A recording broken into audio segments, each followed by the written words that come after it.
So there's this verse in First Corinthians 11 that I came across when I was doing some studying, and the context involves Paul talking about how there were some women in Corinth who didn't want to follow the customs of the culture, which required women to wear a head covering, kind of like a scarf-looking thing they would wear over their heads when they went into a solemn place.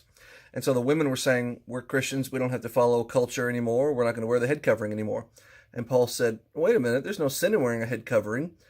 You're not denying Christ by wearing a head covering. You need to wear a head covering because that's what your culture says." He talks about men too and what men have to do and how in that culture men could not have long hair.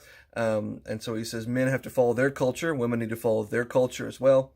But in the process of all of that, Paul makes this very interesting statement in 1 Corinthians 11, verse 10. He said, women have power over their head because of the angels.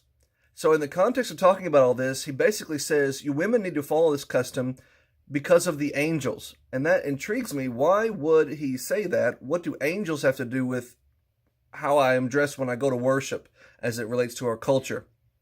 And did some digging, and it turns out that the Jews had a tradition that they believed that whenever the people of the world, non-angels, worshipped God, that they would stoop down from their heavenly location and they would watch people on earth worshiping God. They would observe worship.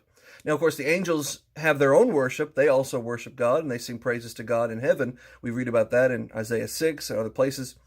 But the Jews had this belief that the angels watched our worship.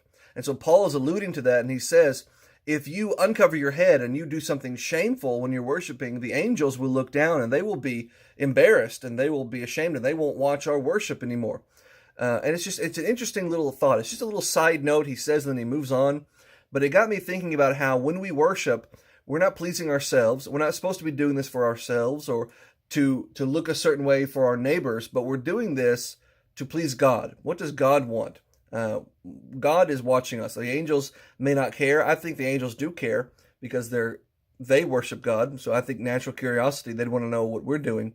But I know for sure God cares. God cares how we worship him.